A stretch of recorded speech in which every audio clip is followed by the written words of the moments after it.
সম্মানিত দর্শক ও শ্রোতা, আসসালামু আলাইকুম।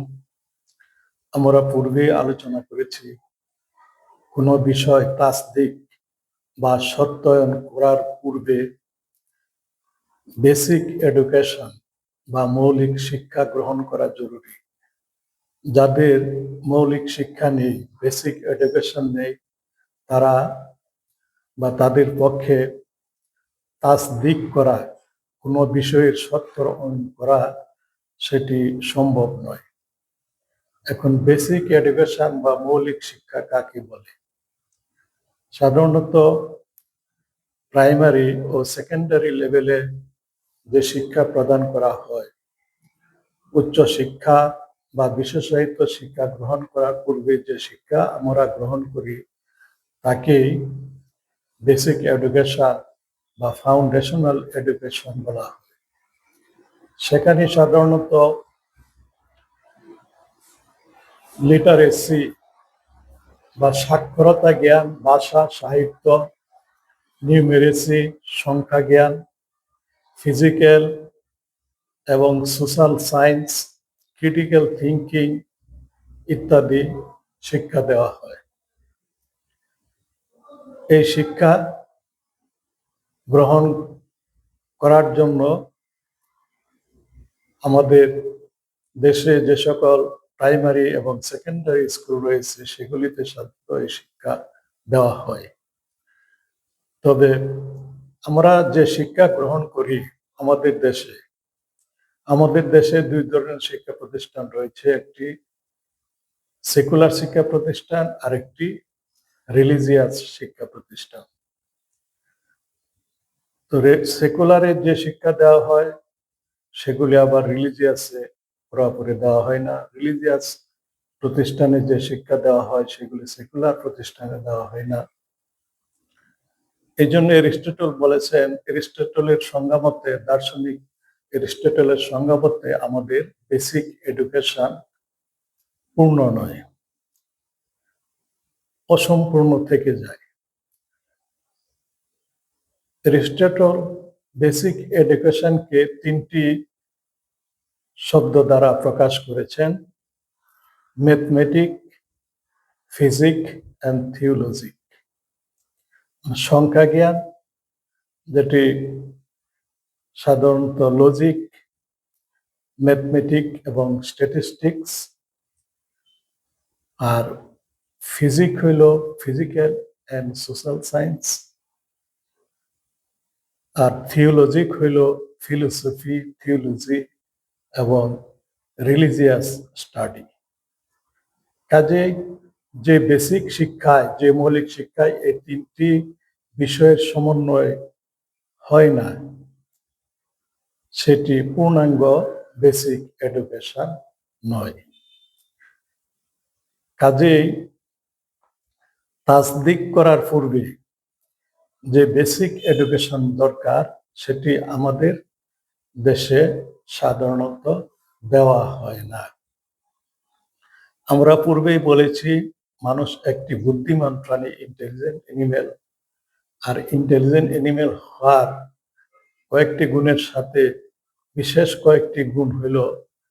দুটি গুণ হইল ইন্ডাকটিভ এবং ডিডাকটিভ রিজনিং। অর্থাৎ তথ্য উপাত্ত সংগ্রহ করে কোনো বিষয়ে সিদ্ধান্ত গ্রহণ করার যে প্রক্রিয়া, সেটিকে সাধারণত ইন্ডাকটিভ রিজনিং বলে, এবং সেই প্রক্রিয়াটি কার্যে পরিণত করা, সেটা হলো ডিডাকটিভ রিজনিং। এই গুণ যে সকল প্রাণীর মধ্যে আছে তাদেরকে সাধারণত ইন্টেলিজেন্ট এনিম্যাল বলা হয়। ইন্টেলিজেন্সের পরিমাপ আমরা করতে পারি আইকিউ নির্ণয় করে। যাদের আইকিউ 100 বা 100-র উপরে তারা সাধারণত ইন্টেলিজেন্ট। 100-র নিচে যাদের আইকিউ তাদেরকে সাধারণত বলা হয় ইমবেসাইল বা মরণ বা ইডিয়ট। কাজেই ইন্টেলিজেন্ট না হওয়া পর্যন্ত আমরা তাসদিক করতে পারি না। আর বেসিক এডুকেশন হলো ইন্টেলিজেন্টের পূর্ব শর্ত।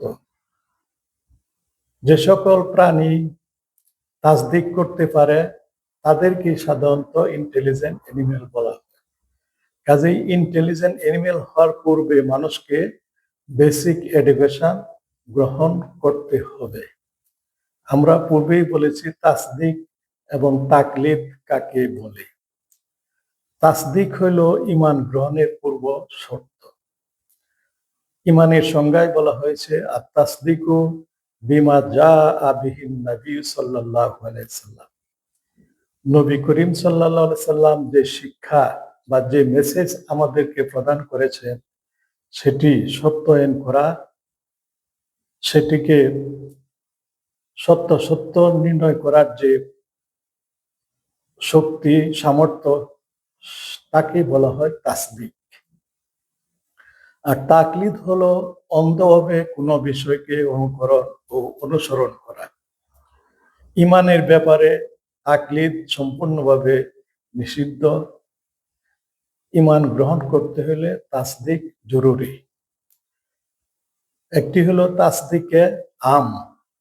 ঈমান এবং শরিয়া দুই বিষয়ে যদি কেউ অন্ধভাবে অনুসরণ করে সেটাকে বলা হয় তাকলিদে আম।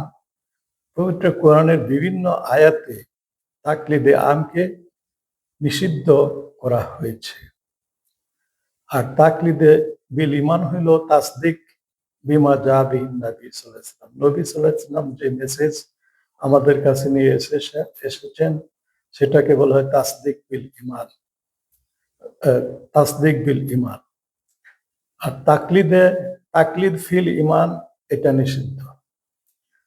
ঈমানের ব্যাপারে অন্ধভাবে কাউকে অনুসরণ করা যায় না। নিজে চিন্তা গবেষণা করে ক্রিটিক্যাল থিঙ্কিং করে সমালোচনামূলক চিন্তা ভাবনা করে তাসদিক করতে হবে। আরেকটা তাকলিদ হইল তাকলিদ ফিস শরিয়া, অর্থাৎ ইসলামী শরীয়তের যে আইন কানুন আছে সেটা সামাজিক, পারিবারিক হোক, রাষ্ট্রীয় বা রাজনীতি বা জিহাদ সম্পর্কীয় হোক, এই সকল আইনের বিষয়ে মুস্তাহিদ ইমামদের অনুসরণ করাটাই সাধারণ মুসলমান বা সাধারণ ইমামদারদের জন্য উত্তম। এটাকে বলা হয় তাকলিদ ফিস শরিয়া। এটা ওয়াজিব। কাজেই তাসদিক এবং তাকলিদ এই দুইটা বিষয়ের পার্থক্য বোঝার জন্য আমরা বেসিক এডুকেশন বা মৌলিক শিক্ষার বিষয়টি আলোচনায় আনতে হলো। যদি আমরা বেসিক এডুকেশন গ্রহণ করি তাহলে আমরা তাসদিক করতে পারবো, আর তাসদিকের মাধ্যমে ঈমান অর্জিত হয়। আর এই ঈমান সম্পর্কে আল্লাহ পাক কোরআনে বলেছেন ওয়ালাকাদ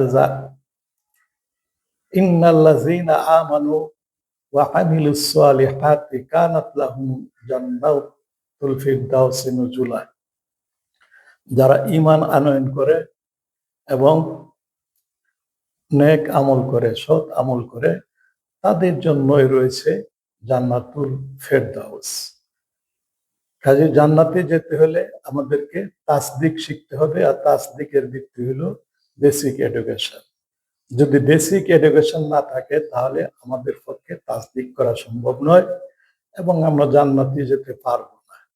এ সম্পর্কে আল্লাহ পাক পবিত্র কোরআনের একটি আয়াতে বলেন ওয়ালাকাদ যারানা লিজাহান্নামা কাসীরাম মিনাল জিন্নি ওয়াল ইনসি লাহুম কুলুবুন লা ইয়াফকাহুনা বিহা ওয়া লাহুম আ'ইয়ুনুন লা ইবসিরুনা বিহা ওয়া লাহুম আযানুন লা ইয়াসমাউনা বিহা উলাইকা কাল আনআম বাল হুম আদল ওয়া উলাইকা হুমুল গাফিলুন। আমি নরকের জন্য অনেক জিন এবং ইনসান সৃষ্টি করেছি। আল্লাহ পাক বলছেন যে আল্লাহ পাক নরকের জন্য বহু জিন এবং ইনসান সৃষ্টি করেছেন। তাদের অন্তর আছে, দিল বা ব্রেন আছে, কিন্তু সেটি দ্বারা তারা চিন্তা ভাবনা করে কোনো সিদ্ধান্ত গ্রহণ করতে পারে না। তাদের চোখ আছে, সেই চোখ দিয়ে তারা দেখে না। তাদের কান আছে, সেই কান দ্বারা তারা শুনে না। তারা হলো চতুষ্পদ জন্তুর মতো। বরং চতুষ্পদ জন্তুর চাইতেও নিকৃষ্ট, এবং তারা তাদের পরিণতি সম্পর্কে গাফিল। অর্থাৎ বেসিক এডুকেশন যদি আমাদের না থাকে, তাহলে আমরা তাসদিক করে ঈমান আনতে পারবো না, আর ঈমান না আনার পরিণতি হলো দুজক। কাজেই দুজকের অগ্নি থেকে আমাদেরকে সুরক্ষা দেওয়ার জন্য বেসিক এডুকেশন, যার উপাদান হইল secular as well as theology and religious matters, সেই পূর্ণাঙ্গ বেসিক এডুকেশন, মৌলিক শিক্ষা আমাদেরকে গ্রহণ করতে হবে। আল্লাহ পাক আমাদেরকে তৌফিক দান করুন। আসসালামু আলাইকুম রহমতুল্লাহ।